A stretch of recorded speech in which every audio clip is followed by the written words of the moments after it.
അറിയില്ല. അണ്ടിത്താത്ത, കുണ്ടൻ, 9, ചാന്ത് പൊട്ട്, കോൽക്കളിയാണോ? എനിക്ക് തോന്നിയിട്ടുണ്ട് അങ്ങ് മരിച്ചാലോ, ഞാൻ മരിച്ചു കഴിഞ്ഞാൽ ഇവരൊക്കെ പ്രശ്നം തീരുമോ? ആശയുള്ളത് കൊണ്ടായിരിക്കും ഒരു പക്ഷെ ഞാൻ ഇപ്പോൾ ഇവിടെ ജീവിച്ചിരിക്കുന്നത്. ഇവനാണായിരുന്നു, ഇവൻ കല്യാണം കഴിച്ചു, ഇവൻ്റെ സുന്നത്ത് കല്യാണം കഴിഞ്ഞു, എല്ലാതും കഴിഞ്ഞു, ഇവനൊരാണാ. ഈ ആണ് ഒരു പെണ്ണ് വേഷം കെട്ടിയിട്ട് 2 ചിരട്ടി എടുത്ത് വെച്ചിട്ട് ഇന്ന് ചിരട്ട ചെറുതാണെങ്കിൽ നാളെ വലുതായിരിക്കും, വേറെ ഒരു പ്രോഗ്രാമിന് പോകുമ്പോൾ അതിന് ഡബിളായിരിക്കും.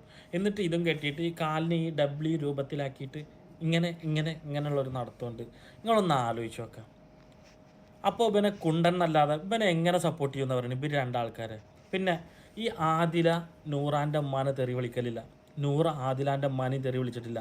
ഈ കുണ്ടൻ ഇവൻ്റെ കെട്ടിയവനുണ്ട്, കുണ്ടൻ അളിയാങ്കാൻ്റെ വീട്ടിലേക്ക് വിളിച്ചിട്ട് കുണ്ടൻ അളിയാങ്കാൻ്റെ അമ്മാനെ അനാവശ്യം വിളിക്കുന്നുണ്ട്. എന്നിട്ട് വിളിച്ച് ഡിലേറ്റ് ആക്കിയിട്ട് അതുപോലെ തന്നെ ലോകത്തുള്ള എല്ലാ പെണ്ണുങ്ങളെയും തെറി വിളിക്കും, ലൈവിലിരുന്നിട്ട് അനാവശ്യം വിളിക്കും. എന്നിട്ട് ഞാനെന്ന് അങ്ങനെ പറയലെന്നല്ല, എനിക്ക് അറിയുന്നല്ല എന്ന് പറഞ്ഞിട്ട് നിൽക്കും. എന്നിട്ട് ഇവനെ എങ്ങനെ സപ്പോർട്ട് ചെയ്യും നിങ്ങൾ ഈ പറയുന്നത്? ഹലോ ഗീസ്, അസ്സലാമലൈക്കും, welcome back to my channel. Jasi Ashi issues. ജാസിയുടെ കുറെ ഇന്റർവ്യൂസുകളൊക്കെ നമ്മൾ കണ്ടിട്ടുണ്ട്. കഴിഞ്ഞ ദിവസം വന്ന ഒരു ഇന്റർവ്യൂവിനകത്ത് ജാസി പറയുന്നുണ്ട്, എനിക്ക് ജീവിതം മടുത്ത് മരിക്കാൻ പോലും തോന്നിപ്പോവുകയാണ് എന്ന്. ശരിക്കും ആ ഒരു ചിന്ത വന്നത് തന്നെ ജാസിയുടെ കയ്യിലിരിപ്പുകൊണ്ട് മാത്രമാണ്. കാരണം എന്ന് വെച്ചാൽ ഒരു കുടുംബത്തിന്റെ കണ്ണുനീര് പോലും മനസ്സിലാക്കാതെ ആശയെ പിടിച്ചു വെച്ചിരിക്കുന്നത് കാരണമാണ് ജാസിക്ക് ഇപ്പോ ഈ ഒരു തോന്നലുണ്ടായത്. ഉപ്പയാണെങ്കിൽ പുറത്ത് ടാക്സി ഡ്രൈവറാണ്, പുറത്ത് പോകുന്ന ആളാണ്. അപ്പോൾ ഉപ്പാനെ കാണുമ്പോഴും ആൾക്കാരിങ്ങനെ പറയും, നിന്റെ മകൻ എന്താ ഇങ്ങനെ പെണ്ണുങ്ങളെ പോലെ നടക്കുന്നത്, അല്ലെങ്കിൽ പെൺകുട്ടികളുടെ കൂടെ നടക്കുന്നത്, പെൺകുട്ടിയുടെ കൂടെ ഇരിക്കുന്നത്, കളിക്കുന്നത്, അങ്ങനെയൊക്കെയുള്ള ചോദ്യങ്ങളും കാര്യങ്ങളൊക്കെ ഞാൻ ചെറുപ്പം മുതലേ നേരിട്ടിട്ടുണ്ട്. തല്ല് കിട്ടും. ഒരു ഫാമിലിനെ ഒരു കച്ചറയാക്കി ഇട്ടിട്ട് പോകുന്ന ആരും ഇതാവൂല. കാരണം ഒരു ഉമ്മാടെ പിരാക്ക്, ഒരു ഉമ്മാടെ ഒരു പ്രാർത്ഥന, ഇതൊന്നും കിട്ടിയിട്ട് ഒരു ഉമ്മാടെ പ്രാർത്ഥന ഉള്ളവൻ ജയിക്കും. ഉമ്മാടെ പിരാക്ക് കിട്ടിയ എവിടെയും നേരായിട്ടില്ല. അവൻ നശിക്കുള്ളൂ, അങ്ങനെ നശിച്ചു പോവുള്ളൂ. ആശയുടെ ഉമ്മയുടെ മനസ്സുനൊന്ത വേദന നമ്മൾ എല്ലാവരും കണ്ടതാണല്ലോ. ആ ഉമ്മയുടെ വേദന ഇങ്ങനെ നിലനിൽക്കുന്നിടത്തോളം കാലം ആശിക്കോ ജാസിക്കോ നല്ലൊരു ജീവിതം കിട്ടുമോ? ഒരിക്കലും കിട്ടില്ല.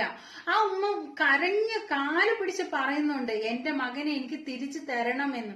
ആ ഉമ്മ ഒരുപാട് സങ്കടപ്പെട്ടു വന്ന് ഇന്റർവ്യൂവിൽ പറയുന്നുണ്ട്, എന്റെ മകനെ എനിക്ക് തിരിച്ചു തരണമെന്ന്.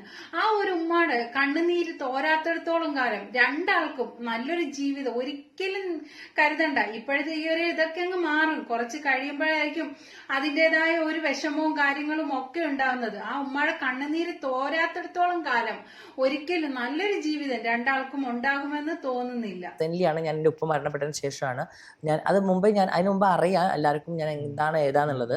പക്ഷെ എങ്കിൽ പോലും എൻ്റെ ഉപ്പ മരിച്ച ശേഷമാണ് ഞാൻ എൻ്റെ ഐഡന്റിറ്റി ഡിക്ലെയർ ചെയ്ത് ഞാൻ ഇതാണ്, അല്ലെങ്കിൽ ഇന്ന ഇതിൽ ഞാനിപ്പോൾ ഫുൾ ഓഫ് ഈ ഒരു ഇതിലേക്ക് മാറുന്നത് ഈ സമയത്തിന് ശേഷം, ഉപ്പ മരിച്ചതിന് ശേഷമാണ്. അന്ന ഒരാണായിട്ടാണ് പഠിച്ച്, ഇപ്പോഴും ഈ ആണാ. ഈ ഇതിനൊന്നും മാറ്റാനോ മുറിക്കാനോ ഇതൊന്നും ചെയ്തില്ല. ഈ ട്രാൻസ്ജെൻഡർ ആവണമെങ്കിൽ എത്ര ഓപ്പറേഷൻ കഴിയണം വെച്ചിട്ട്, ഈ എന്തൊക്കെ അനുഭവിക്കണം വെച്ചിട്ട്. അനക്ക് ചെയ്ത് വെറുതെ ഈ ലേസർ ട്രീറ്റ്മെൻറ്റ് എന്ന് പറഞ്ഞു കഴിഞ്ഞാൽ മുടി വരാതിരിക്കാനോ രോമം വരാതിരിക്കാൻ അത് നമുക്കും ചെയ്യാം. അത് നമുക്കും ചെയ്യാൻ പറ്റുന്നൊരു സംഭവമാണ്. അത് ചില ആണുങ്ങൾക്ക് ഇത് ഭയങ്കര ഇടങ്ങറാന്ന് പറഞ്ഞിട്ട് അത് നമുക്കും ചെയ്യാം. അത് ചെയ്തിട്ട് മാത്രം ചിരട്ട വെച്ചിട്ടോ അല്ലെങ്കിൽ വെച്ച് കെട്ടിയിട്ടോ ഇത് ഞാൻ പെണ്ണെന്നെ എന്നിട്ട് ഈ രാത്രി ആശയുടെ അമ്മാനെ വിളിച്ചിട്ട് പാച്ചതെറി, എൻ്റെ മോളെ അങ്ങനത്തെ മോളെ ഞാൻ വിട്ടുതരൂല്ലടി, എന്താണെങ്കിൽ ചെയ്യടി മറ്റേതെന്ന് പറയാം. എന്നിട്ട് രാവിലെ ഒരു 4-5 മീഡിയക്കാരുടെ മുമ്പിൽ വന്നൊരു ചാനലിന് മുമ്പ് എന്നിട്ട് ഉമ്മാൻ്റെ ഞാനൊരു സ്വന്തം വണ്ടിയുള്ള താത്താൻ്റെ മരുമോളായിട്ടുണ്ടാവും ഉമ്മ എന്നെ അംഗീകരിക്കും നമ്മൾക്ക് സ്വന്തം നല്ല ഇഷ്ടമുള്ള മരുമോൻ എന്നെ ആയിട്ടുണ്ടാവും. എവിടെ നടക്കണത്? അമ്മാക്ക് എന്തിൻ്റെ കേടാ അന്ന മരുമോളായിട്ട് സ്വീകരിച്ചിട്ട് എന്താ? പിന്നെ ജാസിയുടെ ഉപ്പ ജീവിച്ചിരുന്നപ്പോ ഒരിക്കൽ പോലും ജാസി പെൺവേഷം കെട്ടി നടന്നിട്ടില്ല, ഈ രീതിയിൽ ഒന്നും നടന്നിട്ടില്ല. അതെന്തായാലും നന്നായി. കാരണം ആ ഉപ്പായിക്ക് മൂത്തത് 2 പെൺമക്കളാണ്, ഇളയതാണ് ജാസി. അപ്പൊ ആ ഉപ്പ ചിന്തിച്ചിട്ടുണ്ടായിരിക്കും, തന്റെ പെൺമക്കൾക്ക് ഒരു തുണയായിട്ട് ഒരാണുണ്ടല്ലോ, ഒരാങ്ങളെ ഉണ്ടല്ലോ എന്ന് ആ ഉപ്പ എപ്പോഴും ചിന്തിച്ചിട്ടുണ്ടായിരിക്കും. എന്തായാലും ഈ കോലത്തിലൊന്നും ആ ഉപ്പ കാണാതിരുന്നത് എന്തുകൊണ്ടും നന്നായി. എവിടെ നടക്കണത്? അമ്മാക്ക് എന്തിൻ്റെ കേടാ അന്ന മരുമോളായിട്ട് സ്വീകരിച്ചിട്ട് എന്താ? പിന്നെ അയൽക്കൂട്ടത്തിന് പോകുമ്പോഴൊക്കെ പറയല്ലോ, എൻ്റെ മരുമോൾക്ക് അണ്ടിയുണ്ടല്ലോ, അങ്ങനെ പറയാനോ? എന്താ എൻ്റെ അവസ്ഥ? ഈ ഒരു കാര്യം ചെയ്യും, ഈ ട്രാൻസ്ജെൻഡറായിട്ട് മാറിയതിന് ശേഷം എൻ്റെ ഓപ്പറേഷനും കാര്യങ്ങളൊക്കെ കഴിഞ്ഞ് ട്രാൻസ്ജെൻഡറായി എന്ന് പറയുന്ന കാർഡുണ്ട് നിങ്ങൾക്ക് കിട്ടുന്ന ഒരു ഐഡൻറ്റിറ്റി കാർഡ്. ആ കാർഡ് അനക്ക് ഗവൺമെൻറ് തന്നു കഴിഞ്ഞാൽ അന്ന് സ്റ്റോപ്പ് ചെയ്യും എല്ലാവരും എന്നെ ട്രോളല്, ഈ ഞാനടക്കം. ഒരു പെണ്ണിന് വിവാഹം കഴിച്ചിട്ട് അവളുടെ സ്വപ്നങ്ങളെല്ലാം തകർത്തിട്ട് ഒരിക്കലും ഒരു പെണ്ണ് ക്ഷമിക്കത്തില്ല. സഹിക്കാൻ പോലും പറ്റുന്ന ഒരു കാര്യമല്ല ഈ ചെയ്തു കൂട്ടിയിരിക്കുന്നത്. ജാസിക്ക് മുന്നേ അറിയാമായിരുന്നു തനിക്ക് ഒരു പെണ്ണിനോട് ഫിസിക്കൽ റിലേഷൻ ആയാലോ അല്ലെ മാനസികമായിട്ടായാലോ ഒന്നും പൊരുത്തപ്പെടാൻ പറ്റത്തില്ല എന്ന് ജാസിക്ക് മുന്നേ അറിയാമായിരുന്നു. പിന്നെ എന്തിനാണ് ഒരു പെൺകുട്ടിയുടെ ജീവിതം നശിപ്പിച്ചത്?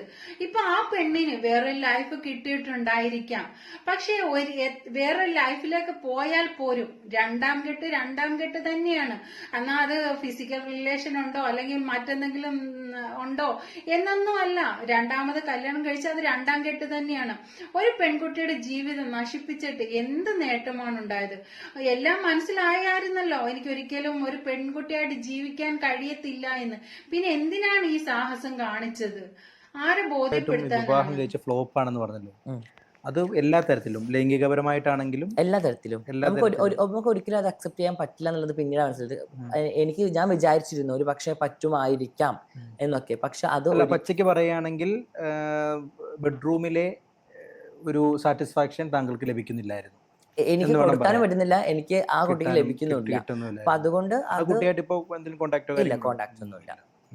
അപ്പോൾ അതുകൊണ്ടാണ് പിന്നെ ഓക്കെ ഇന്ന് നമ്മൾ ഇത്ര കാലം എല്ലാവർക്കും വേണ്ടി ജീവിച്ചു, നമുക്ക് വേണ്ടി ജീവിച്ചില്ലെങ്കിൽ ഇനിയും ജീവിച്ചില്ലെങ്കിൽ നമ്മൾ വെറുതെ ഈ ലോകത്ത് ജീവിച്ച പോലെ ആയി പോകും. അപ്പോൾ ലൈഫിൽ ഇനി അഭിനയിക്കേണ്ട, ഇനി എൻ്റെ ലൈഫിൽ ഞാനായിട്ട് തന്നെ തുടരാന്നുള്ള രീതിയിലാണ് പിന്നെ ഈ ഒരു ഡിസിഷൻ എടുത്ത് ഇതിലേക്ക് കമൗട്ട് ചെയ്ത് വന്നത്.